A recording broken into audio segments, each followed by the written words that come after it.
Hey, what's going on, guys? This is Miss, and today I'm actually going to be looking at every single, well, not every single one, but the best super poly targets out there, because there are a lot of them, and there are actually more than 30 technically, but I will only be showing the most relevant ones, but I will still be talking about the lesser relevant ones, but that you still need to kind of be aware of. So before you start, friendly reminder to like and subscribe, and yeah, let's get right into it. So the first one is a weird one, because on paper it just looks like you would never really consider it. Five-headed dragon, you know, it's just 5 dragon monsters. So if there's like a format where people really go into like LP, PST, and like everything, but they don't really make the Buster Lock because it's banned, well, Five-Headed Dragon could actually be pretty good, but we don't know yet. And also, it's mostly good as an interruption when you make them, well, I mean, when they're going second and they're trying to play through your board, but at the same time you have to kind of use it way too late, and because of that I feel like Five-Headed Dragon, even though it is a super poly target that is kind of broad, won't necessarily be that good, sorry. And there's another one, I think it is Quintet Magician or something, literally the exact same thing, but it's 5 spellcasters, so the only thing I can think of is just using it against Altergeist when they kind of pop off, like there's no tomorrow, and you feel like they are going to win, but then you just go super poly, and guess the game's not over yet, but I don't know. I'm not too big of a fan, honestly. Now, there is the first Dark Lord, which is a monster that only requires 3 Dark Fairy monsters. That is kind of specific, so you can only really use it against Dark Lord, but you still have to be kind of aware of it. And who knows, maybe, you know, Konami will actually release really good Dark Lord support, because at one point, I mean, when it first came out, it was definitely a very good deck. It was yeah, you can say it was definitely a meta deck. There weren't like that many decks that were like super. Yeah, it was like ABC, Paleozoic, Mermail. Oh my god, am I forget? Oh yeah, Metalfoes, of course. So yeah, okay. This one's weird. Phantasm Emperor, Trey Lodge, or whatever. It's just 3 level 10 monsters. Only thing I can really think of is if your opponent has like 2 Eldlich, the Golden Lord, and you have 1, and you want to. Yeah, but thing is, there's usually going to be like I don't know, like better ways to use it, or against trains, I guess, because all their monsters are like level 10. But at the same time, you can definitely use like other cards. So these 3 probably the least relevant ones in here, but I wanted to actually show them instead of just talking about them, because not everybody knows that they exist. Five-Headed Dragon, I guess people know that it exists, but it's kind of like the same thing with Quintet Magician. You know, you just have to be aware that these cards can actually just randomly use 5 monsters on your field, and you're gonna be like, whoa. So yeah. World Chalice Guardragon Omadork, sorry. There are 2 ways of summoning this, either if you actually tribute them on while they're on your field, or if you actually, you know, fusion summon, and it's just 3 link monsters. So against like cyber-based strategies, this is pretty insane, and it has like a Conductor Tyranno-esque effect. Well, actually, it'll be confusing if I say it has a Conductor Tyranno its effect. It's more like an Assure Priest effect, because it can attack like every monster your opponent controls. It doesn't have like the Book of Eclipse effect, so yeah. Okay, this is actually really good. El Rey Conquista Eldlich. It's 1 Eldlich monster and also a level 5 or higher zombie monster. So pretty much any of the Trap Golden Land cards and Eldlich the Golden Lord itself, or himself, El Rey Conquista Eldlich. And this is actually going to be one of the ones that you're going to see being played a lot in the meta, because Super Poly is eventually going to be a pretty, I don't want to say like a top tier like played card, but it's going to, you know, come back if Buster Lock gets banned. So this video is especially if Buster Lock gets banned. Alright, this one isn't just Invoked Elysium, it's every single invoked monster in the extra deck, kind of in a way, because exactly like the Shaddolls, it's 1 monster and 1 attribute, so it's kind of easy, but Invoked Elysium is the best one to use as a super poly target, because it uses an invoked monster. Alistair is not an invoked monster, it is an invoker. So, I mean, Alistair the Invoker, obviously.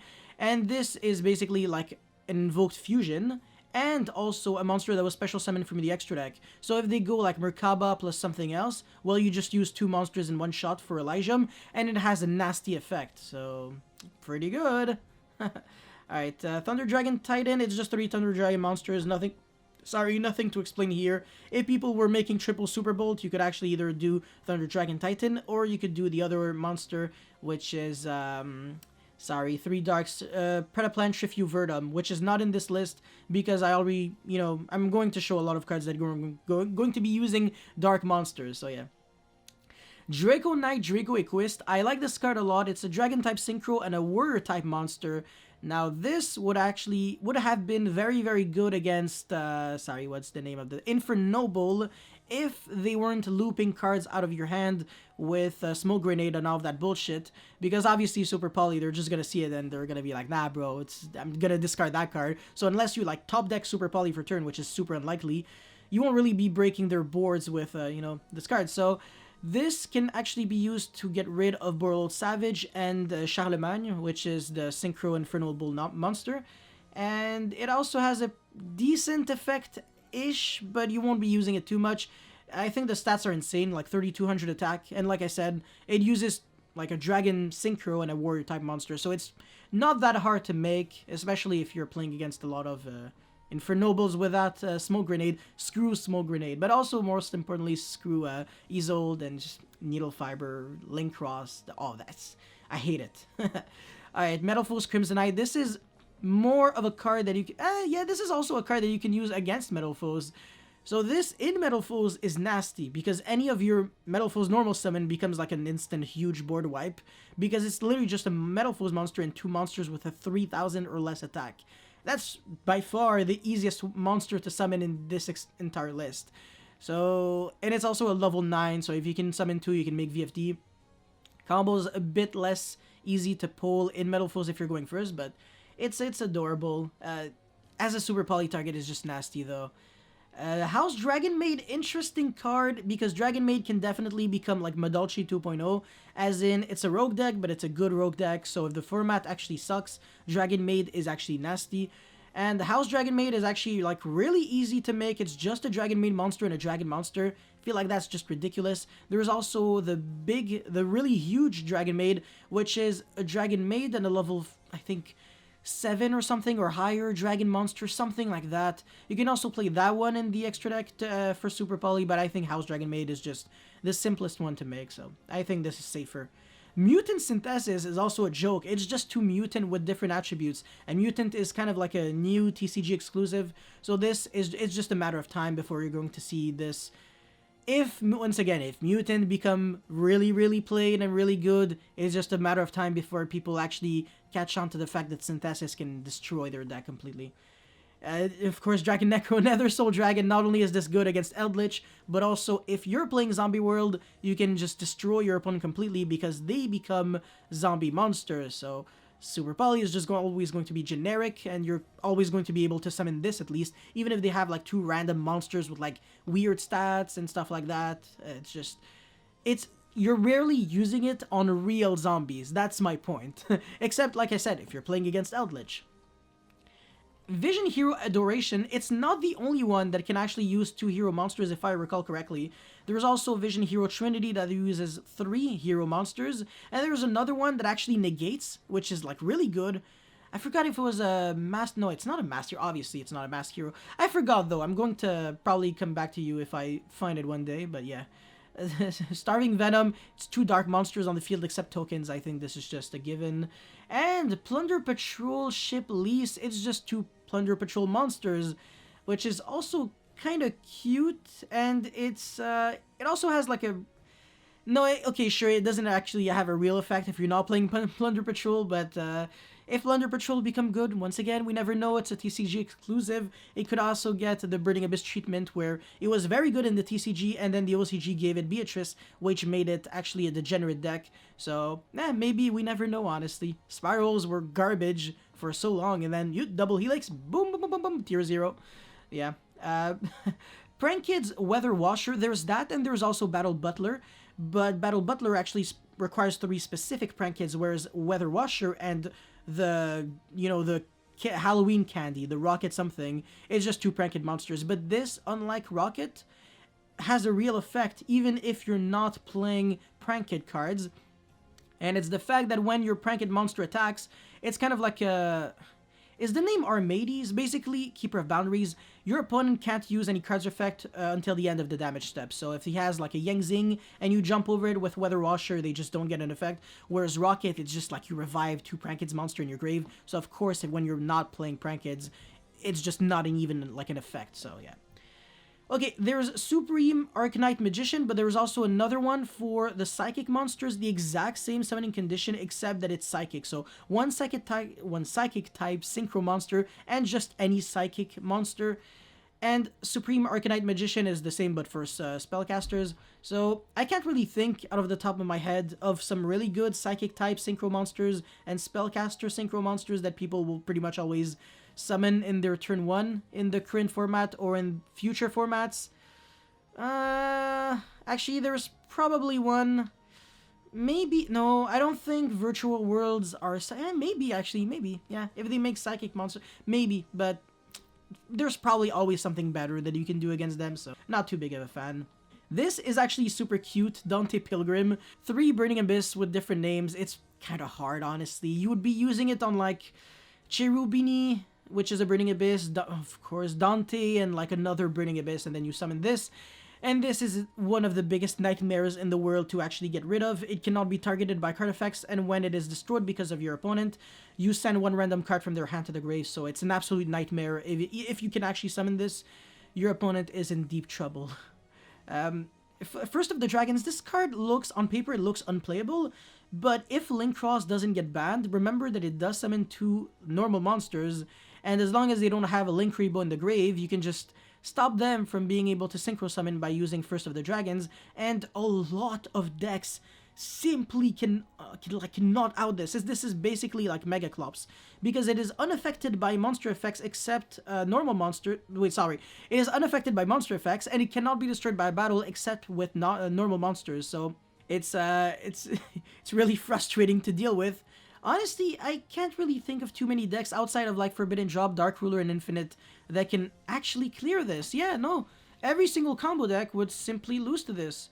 Except when we get like Seros, Eris, Chronorgas, that obviously it's going to be able to out this card, but that's a different story for another day. Yeah. Okay, this is cool. It doesn't exist yet. Guilty Gear Free, the Magical Steel Knight. It's 2 warrior monsters with different attributes. So, Infernobles, they kind of go for fire a lot, but when they make Isolde, it's a light, and if the monster that they summon is not a light, you'll be able to fuse using these 2 monsters, and they just can't really play too much after that. So, yeah, Guilty Gear Freed could be good in the future, but for now, of course, there's no now because it doesn't exist in the TCG yet. I don't know where it's gonna come. I actually had no idea this card even existed before making this video. Okay, this is weird also. Brotherhood of the Fire Fist Swan. Because when it was originally created, I feel like Konami wanted it to be good for Fire Fist, but ironically, it ended up being horrible for Fire Fist and very good against Fire Fist, and also very good against Beast Warrior strategies. So it only requires 2 Beast Warrior monsters, and you can see where this is like horrible for them, because now Super Poly is actually good against them, whereas before it was actually just unplayable. You can use this, like I said, against Fire Fist, against Tri-Brigade, against Zodiac, against Ancient Warrior. So is this card going to be good one day? Absolutely. You can definitely play against Zodiac, like I said, which is also, I mean, it's already like a tier 1 deck. It's like top 3 best decks in the game right now because of 1 freaking card in the extra deck. No extra cards in the main deck, and 1 extra card in the extra deck makes the deck instantly tier 1. What a weird world we live in. Oh wait, hold on, that's Spirals 2.0. Oh, I don't even know why I'm surprised anymore. Shaddoll Construct and every single Shaddoll monster, it's like the exact same thing. It's just like the Invoked. It's just 1 monster and any kind of like attribute. And they have pretty good effects. I mean, Winda is probably the one with the best effect because it's like an actual floodgate and it's a nightmare to deal with. It can't be destroyed by card effects. But yeah, Construct is also a good one. It can send Nail, Shaddoll, Ariel, and then banish 3 cards from your opponent's graveyard and also your own graveyard if you want to banish your Alistairs from your grave, so you can recycle them back with Invocation. Nobody did that against me. It's so weird. Like, they always had Invocation and Alistair in grave, no Alistair in banished and none in hand, and they weren't even banishing their own card. They were just banishing, like, 1 good card from my graveyard and 2 garbage cards from my graveyard, and none of them, like, no cards from their grave. I don't know, it was whack, but yeah. Predaplan, Dragostapelia, it's a fusion monster and a dark monster, so against Pendulums it can be nasty. If they try to play around Starving Venom, but not against Dragostapelia, they can get severely punished, because you can use Odd Ice Vortex and let's say either Jackal King or Big Daddy Endymion, even if it has spell counters, and then summon this.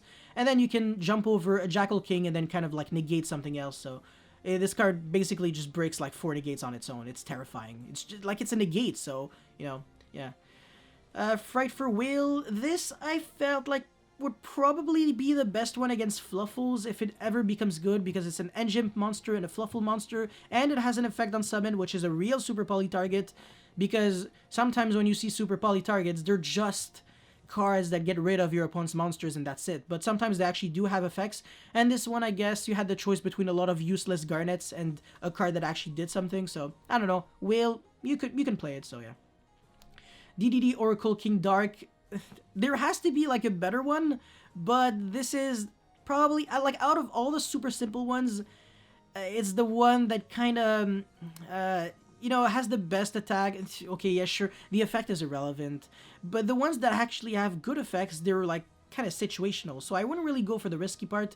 It's only 2 DD monsters, and remember that DDD monsters are also DD monsters. DD is part of DDD.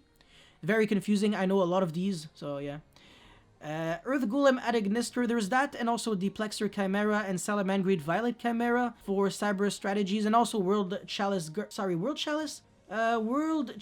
Dragon Ulmardurk. Yeah, so one Cyberse monster and one Link monster, and it kind of has like a, is it a Wabuku-esque effect? Something like that. No, you just don't take damage for the rest of the turn. So if your opponent is trying to kill you, well, try another day. You're not gonna kill me today. It's cool. Dual Avatar. I don't even know what this card does, but it uses 2 Dual Avatar monsters. So once again, if the deck ever becomes like a threat, woo, a threat Dual Avatar, well, you know what to play against them. And then the best card of 2017, Sea Monster of Theseus, just 2 tuner monsters, and has literally no effect. It's a zombie monster, so you can revive it with Mizuki even when you don't control Zombie World. I don't think this is ever going to come up. And yeah, Panzer Dragon. This is really cool. It's a machine monster and a dragon monster. Kind of generic, right? You don't need any specific names or any archetype related cards. So if some people kind of end their turn with like stuff like Dean Gearsu and Borload Savage, you can use both of these monsters, summon Panzer Dragon, and then crash, and then destroy a card on the field when it's destroyed by battle or by card effect. I think this card's fantastic. Panzer Dragon, and it's a level 5 light machine. It's an instant fusion for Cyber Dragon, so he can make Nova. Yeah, pretty fantastic card, I like it. And then probably one of the most popular Super Poly targets in the whole game is Mud Dragon of the Swamp. So it's 2 monsters that have the exact same attribute but different types. So very similar to Curious, the Lightsworn Link 3 that uses 3 monsters with the same attribute but different types. It's just that this is a Super Poly target. And also, shockingly enough, this has a very, very good effect. Because let's just say I'm using it to use 2 monsters my opponent controls, and I have like a monster like a Elemental Hero Stratos or something, and my opponent has like a Veiler or something like that, I can just, wow, I can just summon this, and then call like Wind or something, and then when I summon my, my Stratos, it cannot be targeted by card effects, so that's kind of cool. Yeah, like I said, if you can actually find Super Poly targets with actual real effects, yeah, 5-headed dragon is like probably the worst one. First Dark Lord in like Dark Lord mirror matches. But yeah, if you can find Super Poly targets with good effects, you're pretty much golden. But yeah, that's basically all I had to say for this Super Poly review. Or I guess, you know, kind of, yeah, or I don't know. Yeah, Super Poly video. And by the way, final thing that I have to say, Super Poly can be searched with Cobra and Gate 0 in case you have Gate Infinity in the scale. So not that it's ever going to come up, but it's kind of cute. But yeah, thank you very much for watching, and I'll see you next time. Peace.